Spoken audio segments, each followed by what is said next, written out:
غیبت خو ګناه کبیره ده، سخته ګناه ده چې بل پسې ټول ورځ خبرې کوي. یو مظلوم خپل ظالم بیان کې جماعت اخلاص کوي یا جرګې ته وایي یا حکومت ته چې دې کس ما سره دا ظلم کړی دی، او هغې ته ووایي نو دغه غیبت نه دی، خو خپل هغه حق غواړي. او چې چا د حق د هغې ظلم پرې کړي او دی هغې پسې خبرې کوي هسې، دا خو د کبر نښه ده، کبر به راکې راځي. لکه ټول ورځ هغې پسې خبرې کوي بل سپکوي. بس چې څه یې کړي دي یو موقع راشي نو ویې به چې کله ویلو وخت راشي هلکه دې شي کس سره زما شی دی ووایه چې څوک یې دله اخیستی شي. الله دې موږ وساتي. غیبت کې عام ملیان او امیان او نیکان او بدن ټول پکې پروتې دي، پوهېږې بس یو بل پسې به لګیا یو، نو د دې انجام خراب دی. دا د بل ورور غوښې خوراک دی، ډېر قبیح او بد عمل دی.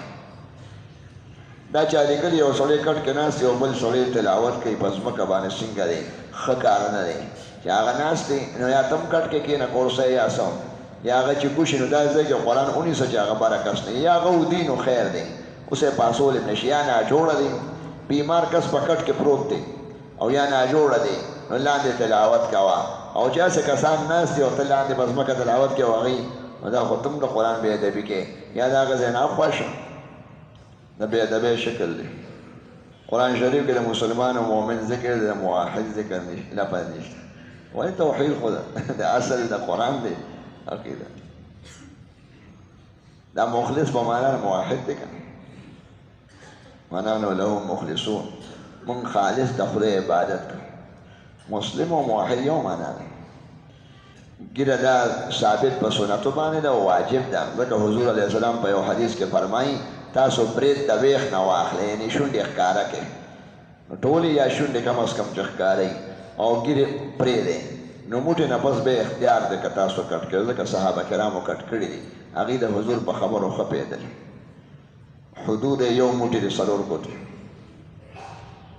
الحمدلله تبلیغ سره او علم سره او نیکانو سره ناسته باندې الله توفیق ورکړي، او چې څوک کیني ورسره نه نو بیا توفیق هم ورسره نه.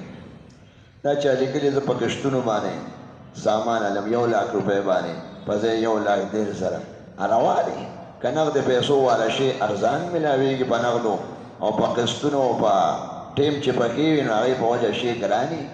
نو دا کاروبار خو روا دی، خو بیه به کې 1,30,000 باندې مې واخیسته او زه به تاله په یو کال کې پیسې در کوم یا یو میاشت کې ټیم به ښه. دا چا لیکلي یاجوج او ماجوج او دجال بعضې خلک افسانې ګڼي، دا ښه دي که نه؟ خو ثابت دی. یاجوج او ماجوج او دجال دا به متواتر حدیثو کې ثابت دی. که دې څه تاویل ماویل کوي نو بیا خو مجرمان دي، او که ښکاره نه مني دا دجال او یاجوج ماجوج دا به خو راځي او بلکل ته انکار کوي نو کفر خطرې ده.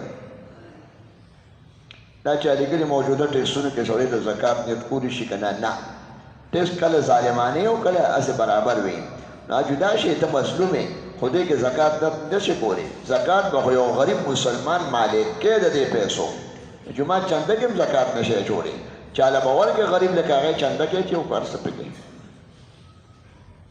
هغه دا ودونه چنده کې واچوه، هغه پیسې دي بیا زکات نه دی. زکات یو غریب سړی به مالک کې، حکومت خو د سړي نوم نه دی چاله دی ورکړي،